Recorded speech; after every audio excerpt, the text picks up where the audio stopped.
Assalamualaikum warahmatullahi wabarakatuh.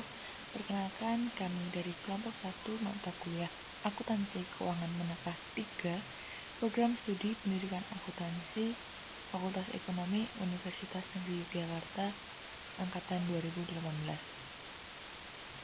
Kelompok kami terdiri dari 4 orang, yaitu saya, Sagita Ayumayaragati, dan 3 rekan saya, Angela Sekarwidiati, Anisya Kusmiawati, dan Sunardi. Pada kesempatan kali ini, kelompok kami berkesempatan untuk menyampaikan materi mengenai full disclosure atau pengungkapan penuh. Berikut ini merupakan cakupan yang akan kita bahas pada materi pengungkapan penuh dalam laporan keuangan. Yang pertama mengenai prinsip pengungkapan penuh. Di antaranya terdapat peningkatan dalam persyaratan pelaporan, pengungkapan diferensial, dan catatan atas laporan keuangan.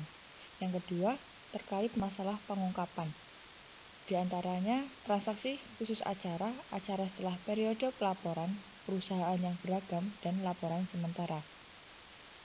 Cakupan yang ketiga yaitu mengenai laporan auditor dan manajemen. Dan cakupan yang keempat terkait masalah pelaporan saat ini, seperti pelaporan perakiraan dan proyeksi keuangan, pelaporan keuangan internet, pelaporan keuangan palsu, dan kriteria untuk membuat pilihan akuntansi dan pelaporan. Baik, kita memasuki materi yang pertama, yaitu mengenai prinsip pengungkapan penuh. IASB menyatakan bahwa beberapa informasi yang bermanfaat lebih baik disajikan dalam laporan keuangan, dan beberapa lainnya lebih baik disajikan dengan menggunakan media pelaporan keuangan selain laporan keuangan. Sebagai contoh, meskipun laba dan arus kas telah tersedia dalam laporan keuangan, namun para investor mungkin lebih baik melihat perbandingan hal itu dengan perusahaan lain dalam industri yang sama, yang bisa ditemui pada artikel berita atau laporan perusahaan perantara atau broker. Profesi akuntansi telah menerapkan prinsip pengungkapan penuh yang berlaku bagi pelaporan keuangan atas setiap fakta keuangan yang cukup signifikan untuk mempengaruhi pertimbangan pembaca yang menerima informasi tersebut. Beberapa pihak seperti Keuangan di Mahendra Satyam, India, dan Societe Generale Prancis berpendapat bahwa persyaratan pelaporan sudah begitu rinci dan substansial, sehingga pemakai akan mengalami kesulitan memahami informasi tersebut. Mereka menuduh profesi akuntansi menyajikan informasi yang berlebihan atau information overload. Berikut merupakan tabel pembagian informasi. Yang pertama, terdapat Basic Financial Statement yang terdiri dari laporan keuangan dan catatan atas laporan keuangan. Yang kedua, area yang terkena dampak oleh aturan IASB yang ada. Di antaranya terdiri dari Basic Financial Statement ditambah dengan informasi tambahan. Pembagian yang ketiga yaitu pelaporan keuangan. Di antaranya, area yang terkena dampak oleh aturan IASB yang ada ditambah dengan sarana pelaporan keuangan lainnya. Dan yang terakhir yaitu semua informasi yang berguna untuk investasi, kredit, dan keputusan serupa, yaitu ditambah dengan informasi lainnya.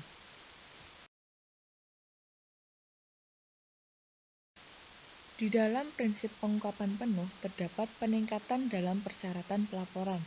Penyebab peningkatan persyaratan pengungkapan ini adalah beragam. Beberapa di antaranya adalah kompleksitas lingkungan bisnis, kebutuhan untuk informasi yang tepat waktu, dan akuntansi sebagai alat pengendalian dan pemantauan. Prinsip pengungkapan penuh yang kedua yaitu pengungkapan diferensial. Suatu kecenderungan atau tren terhadap pengungkapan diferensial juga telah terjadi. Sebagai contoh, SEC mensyaratkan bahwa informasi substantif tertentu harus dilaporkan kepadanya, walaupun informasi tersebut tidak terdapat dalam laporan tahunan kepada pemegang saham. Dan IASB menyadari bahwa persyaratan pengungkapan tertentu adalah mahal, serta tidak diperlukan oleh perusahaan tertentu, telah menghapuskan persyaratan pelaporan untuk perusahaan non-publik atau atas bidang-bidang seperti nilai wajar instrumen keuangan dan pelaporan segmen. IASB telah mengembangkan IFRS untuk entitas kecil dan menengah atau UKM. UKM kurang kompleks dalam beberapa hal, yakni mengenai topik yang tidak relevan untuk UKM disampaikan, mengizinkan lebih sedikit pilihan kebijakan akuntansi, banyak prinsip untuk mengenali dan mengukur aset, liabilitas, pendapatan, dan pengeluaran disederhanakan, dibutuhkan pengungkapan yang lebih sedikit secara signifikan, serta revisi IFRS untuk UKM akan dibatasi 3 tahun. Selanjutnya mengenai catatan atas laporan keuangan. Catatan merupakan alat akuntansi untuk merinci atau menjelaskan pos-pos yang disajikan dalam batang tubuh laporan keuangan. Informasi yang berkaitan dengan pos-pos spesifik dari laporan keuangan dapat dijelaskan dalam istilah kualitatif dan data-data pelengkap yang bersifat kuantitatif dapat disediakan untuk memperluas informasi dalam laporan keuangan. Selain itu terdapat kebijakan akuntansi. Kebijakan akuntansi suatu entitas adalah prinsip serta metode akuntansi spesifik yang digunakan dan dianggap paling tepat untuk menyajikan laporan keuangan entitas tersebut secara wajar. Kebijakan itu merekomendasikan bahwa laporan yang menyebutkan kebijakan akuntansi yang dipakai dan diikuti oleh entitas pelapor juga harus disajikan sebagai integral dari laporan keuangan. Selain itu, perusahaan harus mengidentifikasi penilaian yang dibuat manajemen dalam proses penerapan kebijakan akuntansi dan mengungkapkan informasi tentang asumsi yang dibuat. Di dalam catatan atas laporan keuangan terdapat catatan umum seperti inventaris, klaim kredit, klaim pemegang saham, kontingensi dan komitmen, nilai wajar, pajak, pensiun dan sewa, serta perubahan kebijakan akuntansi, yang mana ke-8 item tersebut merupakan pengungkapan utama.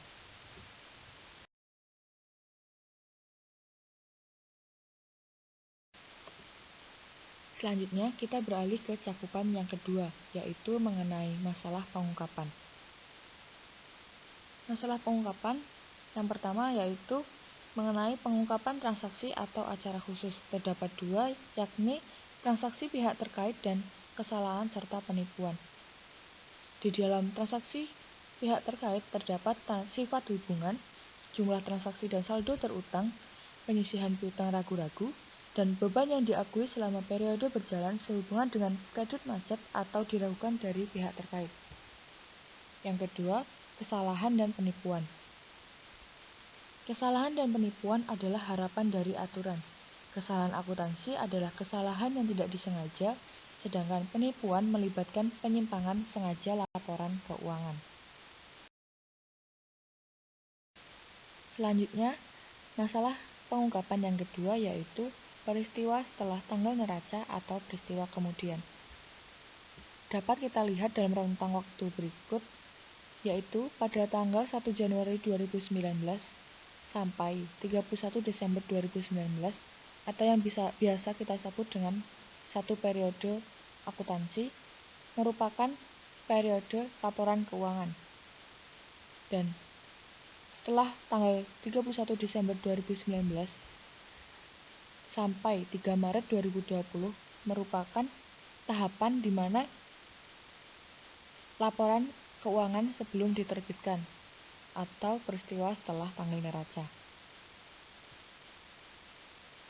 2 jenis peristiwa atau transaksi yang terjadi setelah tanggal neraca mungkin memiliki pengaruh yang material terhadap laporan keuangan atau mungkin perlu dipertimbangkan untuk menginterpretasi laporan keuangan itu secara akurat. Yang pertama, peristiwa yang memberikan bukti tambahan tentang kondisi yang ada pada tanggal neraca yang memengaruhi estimasi yang digunakan dalam penyiapan laporan keuangan dan oleh sebab itu mengakibatkan diperlukannya penyesuaian. Yang kedua, peristiwa yang memberikan bukti tentang kondisi yang tidak ada pada tanggal neraca tetapi muncul sesudah tanggal neraca dan tidak membutuhkan penyesuaian laporan keuangan. Selanjutnya mengenai pelaporan untuk perusahaan diversifikasi atau konglomerat. Investor dan analis investasi menginginkan laporan laba rugi, laporan posisi keuangan, dan informasi arus kas pada masing-masing segmen yang menyusun angka pendapatan total. Tujuan pelaporan informasi tersegmentasi yaitu untuk memberikan informasi tentang berbagai jenis kegiatan bisnis di mana perusahaan terlibat dan lingkungan ekonomi yang berbeda di mana perusahaan beroperasi. Selanjutnya mengenai prinsip dasar. IFRS mensyaratkan bahwa laporan keuangan untuk keperluan umum mencakup informasi yang dipilih berdasarkan segmentasi tunggal. Metode yang dipilih disebut sebagai pendekatan manajemen. Pendekatan manajemen ini didasarkan pada cara manajemen memilah-milah perusahaan untuk membuat keputusan operasi. Akhirnya, segmen-segmen tersebut tercermin pada struktur organisasi perusahaan. Pendekatan manajemen itu berfokus pada informasi tentang komponen-komponen bisnis yang digunakan manajemen untuk membuat keputusan operasional. Komponen-komponen tersebut disebut sebagai segmen operasi. Sebelumnya kita singgung mengenai segmen operasi. Selanjutnya kita akan mengidentifikasi segmen operasi. Suatu segmen operasi merupakan komponen perusahaan. Dengan ciri-ciri, yang pertama, bergerak dalam kegiatan usaha yang menghasilkan pendapatan dan menimbulkan beban. Yang kedua, hasil operasinya dikaji secara teratur oleh para pembuat keputusan utama perusahaan untuk menilai kinerja segmen dan mengalokasikan sumber daya kepada segmen tersebut. Dan yang ketiga, informasi keuangannya tersedia dan dihasilkan oleh atau didasarkan pada sistem pelaporan keuangan internal.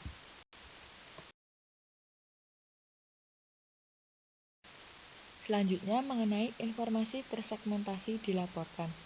IASB mengharuskan perusahaan melaporkan hal berikut. Yang pertama, informasi umum tentang segmen operasinya, laba dan rugi segmen dan informasi terkait, aset dan liabilitas segmen, rekonsiliasi, informasi tentang produk dan layanan dan area geografis, serta pelanggan utama. Selanjutnya yaitu interim report atau laporan sementara. Laporan sementara adalah laporan yang mencakup periode kurang dari setahun. Bursa saham, SEC, dan profesi akuntansi telah berperan aktif dalam mengembangkan pedoman untuk penyajian laporan sementara atau interim. Akan tetapi, karena sifatnya yang jangka pendek, laporan ini menciptakan kontroversi. Satu pihak yang mempunyai pandangan terpisah percaya bahwa setiap periode interim harus diperlakukan sebagai periode akuntansi yang terpisah. Sedangkan pihak lainnya yang mempunyai pandangan terpadu percaya bahwa laporan sementara merupakan bagian integral dari laporan tahunan dan penangguhan serta akrual harus mempertimbangkan apa yang akan terjadi selama 1 tahun penuh. Di dalam laporan sementara atau interim terdapat masalah unik laporan sementara, yakni ada dua. Yang pertama mengenai pajak penghasilan dan yang kedua mengenai musiman. Dalam pajak penghasilan masalahnya adalah IFRS membutuhkan penggunaan pendekatan tahunan dan beban pajak penghasilan diakui pada setiap periode interim berdasarkan estimasi terbaik dari tarif pajak penghasilan tahunan rata-rata tertimbang yang diharapkan untuk tahun keuangan penuh. Masalah unik yang kedua yaitu mengenai musiman. Terjadi ketika sebagian besar penjualan perusahaan terjadi dalam satu periode pendek tahun ini, sementara biaya-biaya tertentu tersebar secara merata sepanjang tahun.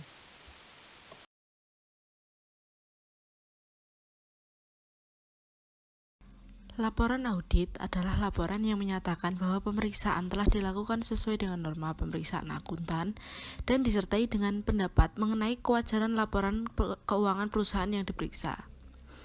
Laporan audit ini juga merupakan saran bagi auditor untuk menyatakan pendapatnya, atau apabila keadaan mengharuskan untuk menyatakan tidak memberi pendapat. Laporan ini merupakan salah satu laporan yang penting namun sering diabaikan. Laporan ini merupakan salah satu laporan yang sangat penting namun seringkali diabaikan. Dalam laporan audit, ada 4 jenis pendapat yang seringkali dikenal. Yang pertama adalah wajar tanpa syarat atau unqualified clear. Yang kedua, wajar dengan syarat atau qualified. Yang ketiga, menolak dengan memberikan pendapat atau adverse. Dan yang terakhir, menolak tanpa memberikan pendapat sama sekali.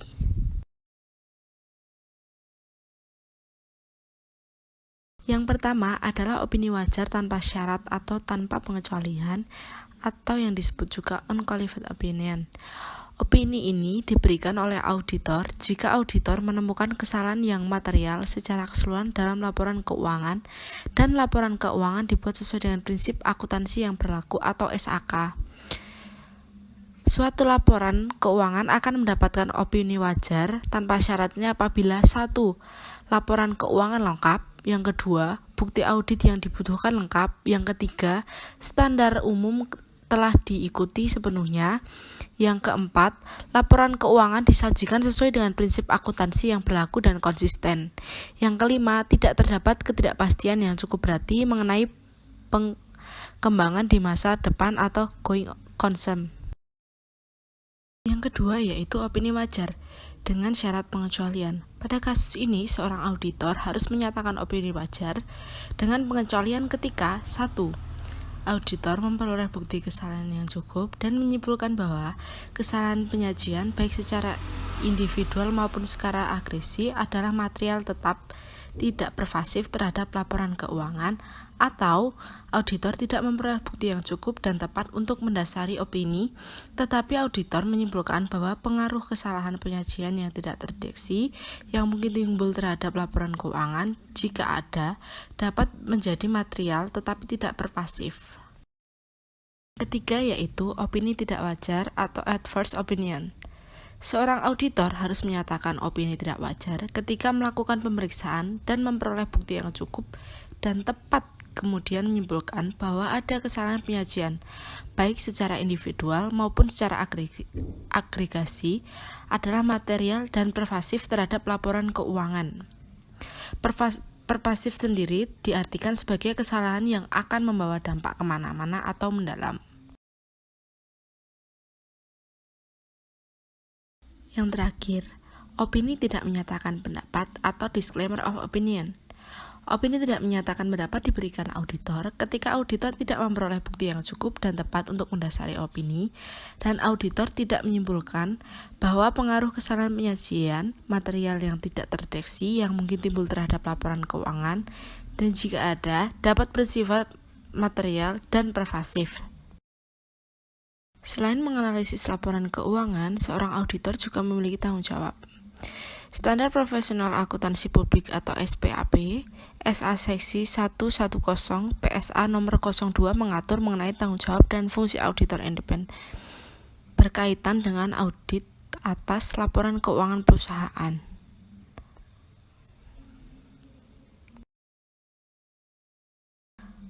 Auditor bertanggung jawab untuk merencanakan dan melaksanakan laporan untuk memperoleh keyakinan memadai tentang apakah laporan keuangan bebas dari salah satu material, baik yang disebabkan oleh kekeliruan ataupun kecurangan.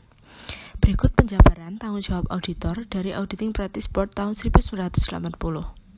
Yang pertama, auditor harus melakukan perencanaan, pengendalian, dan pencatatan, kemudian meninjau ulang laporan keuangan yang relevan. Kemudian memahami sistem akuntansi, kemudian harus menyertakan bukti audit, kemudian juga melakukan pengendalian internal. Kemudian standar yang diikuti oleh auditor mengacu pada Financial Reporting Network atau IFRS. Laporan ini mengidentifikasi situasi di mana perusahaan belum mencapai konsisten mengamati kebijakan tersebut dalam periode saat ini dengan periode sebelumnya. Kemudian, pengguna harus memperhatikan pengungkapan informatif dalam laporan keuangan cukup memadai kecuali jika laporan menyatakan sebaliknya. Laporan tersebut mengandung pernyataan tentang laporan keuangan yang diambil secara keseluruhan atau pernyataan bahwa suatu opini tidak dapat diungkapkan. Kemudian akan membahas tentang manajemen report atau laporan manajemen. Laporan ini membantu menafsirkan posisi laporan keuangan dan performa laporan keuangan dan arus kas suatu perusahaan. Kemudian juga akan membahas tentang manajemen discussion and analysis. Ini merupakan identifikasi risiko. Agar pengendalian internal menjadi efektif, kelompok harus mampu mengidentifikasi dan menilai subjek risiko, yaitu kemungkinan terjadinya suatu peristiwa yang konsekuensinya dapat mempengaruhi sumber daya manusia, aset, lingkungan, tujuan perusahaan, bersama dengan aktivitasnya, kondisi keuangan, hasil keuangan, atau reputasi. Risiko ini diidentifikasi melalui proses yang berkelanjutan dengan mempertimbangkan perubahan dalam lingkungan eksternal kelompok bersama dengan organisasi. Kemudian, ada 4 risiko yang berkemungkinan ada, yaitu risiko lingkungan ekonomi makro, risiko ekonomi dan operasional khusus untuk berbisnis perusahaan, risiko pasar, dan risiko ketergantungan pelanggan. Manajemen juga memiliki tanggung jawab atas laporan keuangan. Manajemen bertanggung jawab untuk mempersiapkan laporan keuangan dan membangun serta mempertahankan sistem pengendalian internal yang efektif. Sedangkan auditor bertugas memberikan penilaian independen apakah laporan keuangan sudah disusun sesuai dengan IFRS. Kemudian, masalah apa saja sih yang terjadi pada laporan keuangan saat ini? Pada saat ini terjadi banyak kecurangan laporan keuangan. Maka dari itu, peran audit dan manajemen sangat dibutuhkan guna mencegah terjadinya kecurangan lagi. Banyak sekali contoh kecurangan laporan keuangan. Salah satunya yang baru saja booming yaitu laporan keuangan Garuda Indonesia.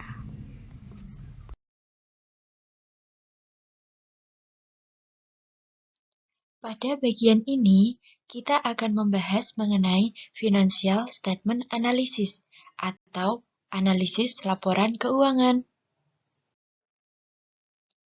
Lalu, apa yang dimaksud dengan analisis laporan keuangan?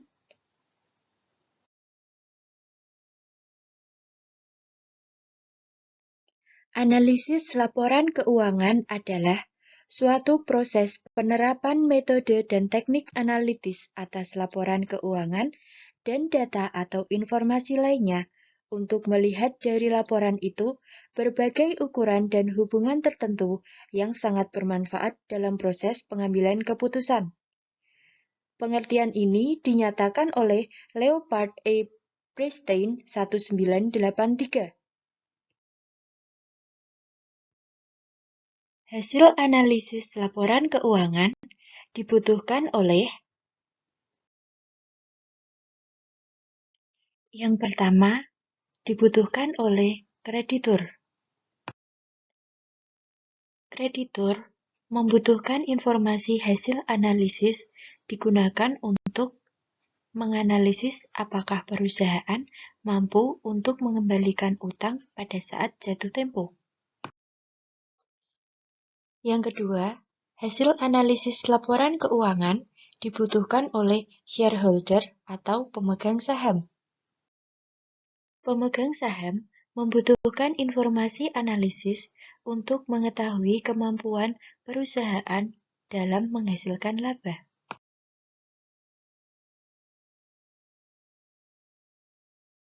Yang ketiga, hasil analisis laporan keuangan dibutuhkan oleh potensial investor. Potensial investor membutuhkan informasi hasil analisis untuk mengetahui kinerja perusahaan di mana dana investor akan ditanamkan.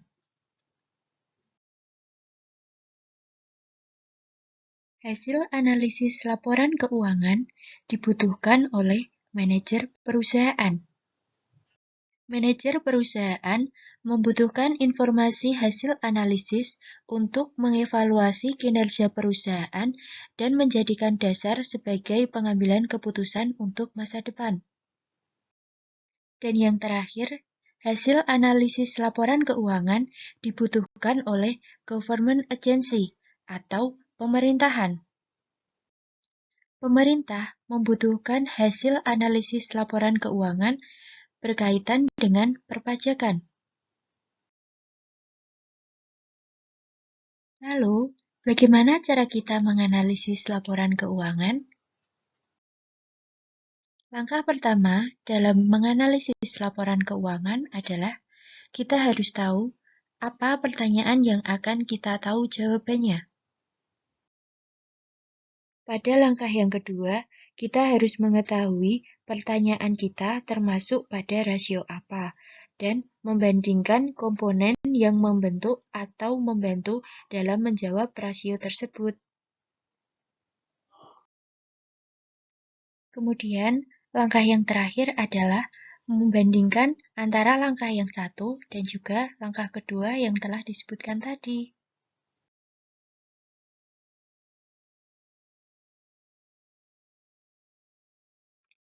Selanjutnya, apa saja jenis dari analisis laporan keuangan?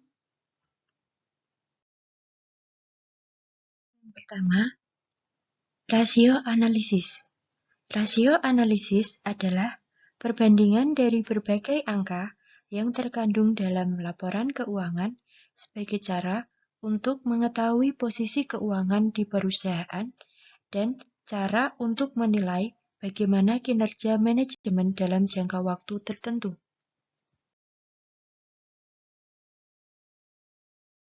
Yang kedua adalah analisis komparatif. Analisis komparatif menyajikan informasi yang sama untuk dua atau lebih data atau periode yang berbeda, sehingga item tersebut dapat dibandingkan. Yang ketiga adalah percentage analysis atau common size analysis. Persentase analisis terdiri dari mengurangi serangkaian jumlah yang terkait dalam laporan keuangan dengan serangkaian persentase dari basis tertentu, sehingga analisis ini dinyatakan dalam bentuk persentase. Selanjutnya, klasifikasi dari rasio analisis.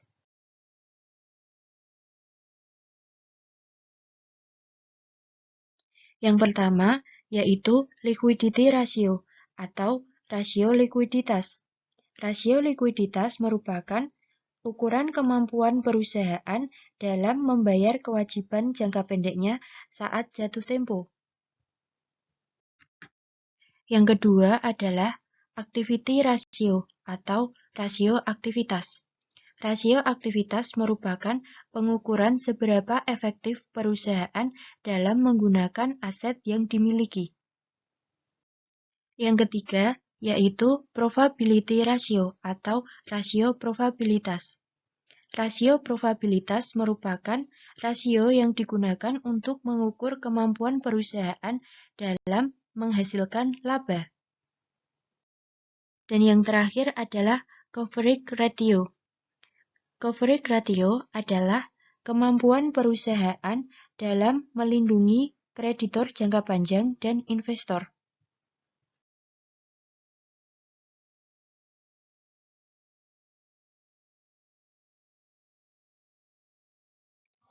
Di sini disajikan beberapa contoh dari rasio yang telah disebutkan tadi. Yang pertama, rasio likuiditas. Rasio likuiditas terdiri dari current ratio, quick or asset test ratio, dan current cash debt coverage. Yang kedua, rasio probabilitas. Rasio probabilitas terdiri dari profit margin on sales. Yang kedua, return on asset. Ketiga, return on ordinary share capital equity. Yang keempat, earning per share. Yang kelima, payout ratio. Kemudian, pada rasio aktivitas terdiri dari account receivable turnover, inventory turnover, dan asset turnover. Dan yang terakhir, pada coverage ratio, terdapat debt to asset ratio, time interest earned, cash debt coverage, dan yang terakhir, book value per share.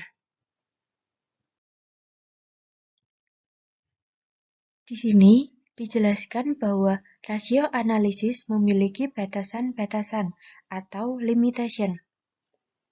Limitation of ratio analysis yang pertama, based on historical cost, di mana rasio analisis berdasarkan pada historical cost. Kemudian, yang kedua, where estimate item are significant. Yang ketiga, comparability problem exists. Dan yang terakhir, analyze must recognize that substantial amount.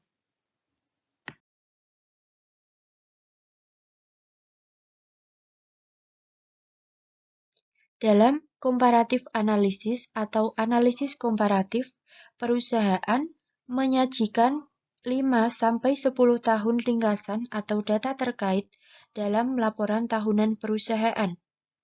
Menurut IFRS, presentasi laporan keuangan komparatif dalam laporan tahunan dan lainnya memiliki kegunaan untuk memunculkan kejelasan sifat dan kecenderungan perubahan saat ini yang mempengaruhi perusahaan.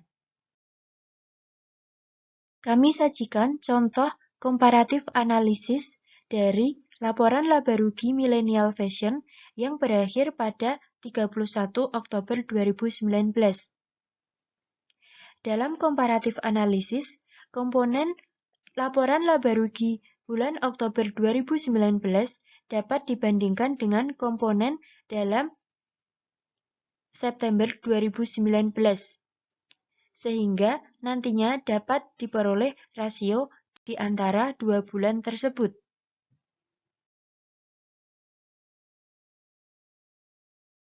Dalam percentage analysis atau common sense analysis, terdapat dua bentuk yang dapat dipakai oleh analis untuk menganalisis laporan keuangan.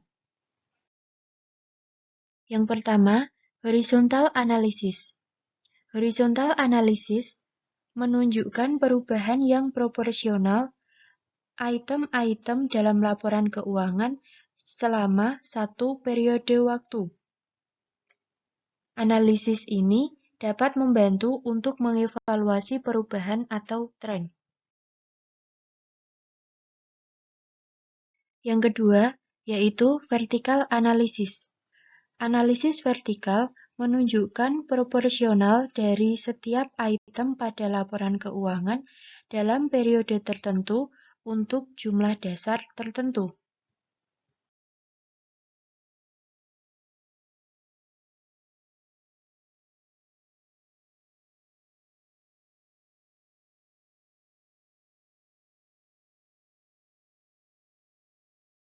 Di sini kami sajikan contoh dari horizontal analysis melalui laporan laba rugi Naila Enterprise yang berakhir pada 31 Desember 2005 dan 2006. Sebagai contoh, pendapatan jasa pada 2006 memperoleh nilai 187.500, sedangkan pada tahun 2005 memperoleh nilai 150.000. Sehingga dari angka tersebut, Naila Enterprise mengalami kenaikan sejumlah 37.500, sehingga dipersenkan menjadi 25%. Di sini kami sajikan contoh dari vertical analysis melalui laporan posisi keuangan Unilever pada tahun 2016 dan 2015. Sebagai contoh, analisis aset.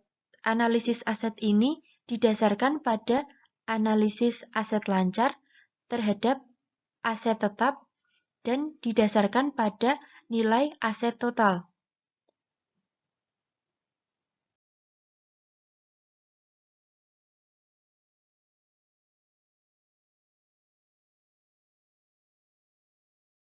Selanjutnya, di sini kita akan membahas mengenai konversi perusahaan dalam mengadopsi IFRS. Tujuan dari proses konversi adalah untuk mempresentasikan satu set laporan keuangan IFRS yang seolah-olah perusahaan selalu melaporkan dalam bentuk IFRS. Perusahaan yang melakukan konversi ke dalam IFRS harus melakukan langkah-langkah sebagai berikut. Yang pertama, mengidentifikasikan waktu pengadopsian laporan IFRS pertama kali. Yang kedua, mempersiapkan laporan pembuka atas laporan posisi keuangan pada tanggal transisi ke IFRS. Yang ketiga, memilih kebijakan akuntansi yang diperbolehkan IFRS dan menerapkan kebijakan retrospektif. Kemudian yang keempat, menerapkan optional exemption dan menerapkan mandatory exemption. Dan yang terakhir, membuat extensive disclosure to explain the transition to IFRS atau mempresentasikan extensive disclosure.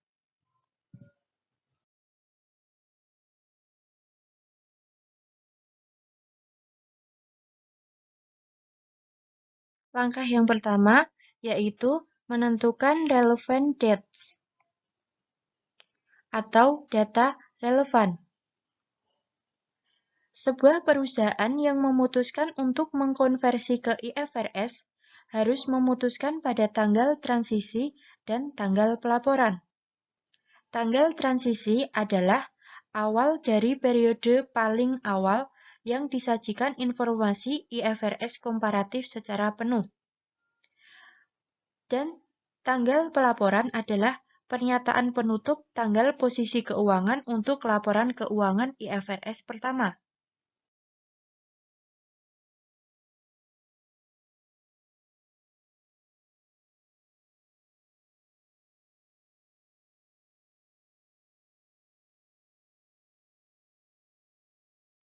Dalam proses konversi ke dalam IFRS, sebuah perusahaan harus mempersiapkan the opening IFRS Statement of Financial Position yang terdiri dari yang pertama, include all assets and liabilities that IFRS requires, atau terdiri dari aset dan liabilitas yang diperbolehkan oleh IFRS.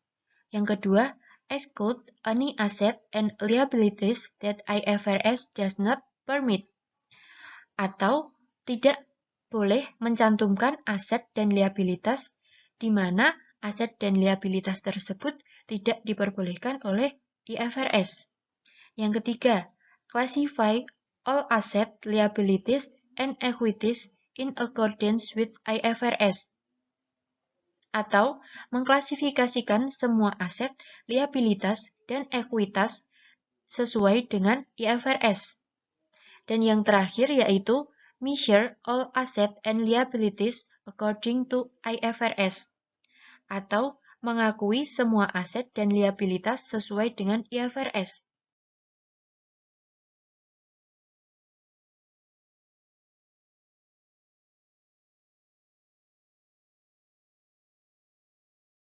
Yang selanjutnya, exemption to retrospective application in the first time adoption of IFRS terdiri dari 3 poin. Yang pertama, estimates. Yang kedua, its accounting. Dan yang ketiga, non-controlling interest. Langkah terakhir dari proses konversi ke dalam IFRS yaitu presentation and disclosure requirements.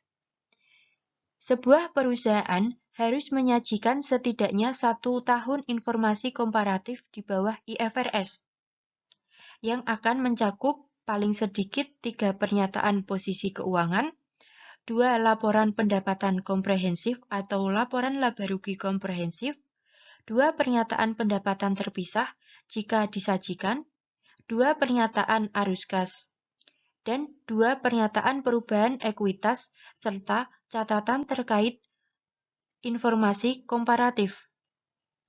Perusahaan juga harus menjelaskan bagaimana transisi dari GAAP ke IFRS sebelumnya terpengaruh pada posisi keuangan, kinerja keuangan, dan arus kas yang dilaporkan. Laporan keuangan IFRS pertama kali meliputi rekonsiliasi ekuitas dan pendapatan komprehensif sesuai dengan GAAP sebelumnya terhadap ekuitas dan pendapatan komprehensif sesuai dengan IFRS. Global Accounting Insight. Compare the disclosure requirements under IFRS and US GAAP. US GAAP and IFRS disclosure requirements are similar in many regards. The IFRS addressing various disclosure issues are A. EIS 24 Related Party Disclosures. B. Disclosure and recognition of post-statement of financial position even in EIS 10, even after the balance sheet date. C. Segment reporting IFRS provision in IFRS 8 operating segment. D. And interim reporting requirements in EIS 30 for interim financial reporting. Similarities 1. US GAAP and IFRS have similar standards on post-statement of financial position subsequent events. That is, under both sets of standards, events that occurred after the statement of financial position date and which provide additional evidence of conditions that existed at the statement of financial position date are recognized in the financial statement. 2.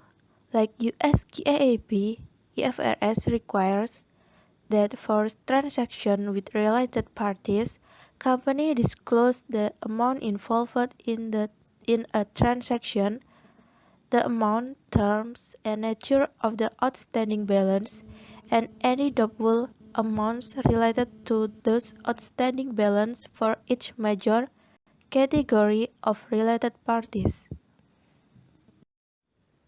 Similarities 3. Following the recent issuance of IFRS 8 operating segments, the requirements under US GAAP and IFRS are very similar. That is, both standards use the management approach to identify reportable segments and similar segment disclosure are required. 4. Neither US GAAP nor IFRS require interim reports. Rather, the US GAAP, SEC, and Securities Exchange outside the United States establish the rules. In the United States, interim reports generally are provided on a quarterly basis. Outside the United States, 6-month interim reports are common. Differences 1. Due to the narrower range of judgments allowed in more rule-based US GAAP, note disclosure generally are less expensive under US GAAP compared to IFRS. 2.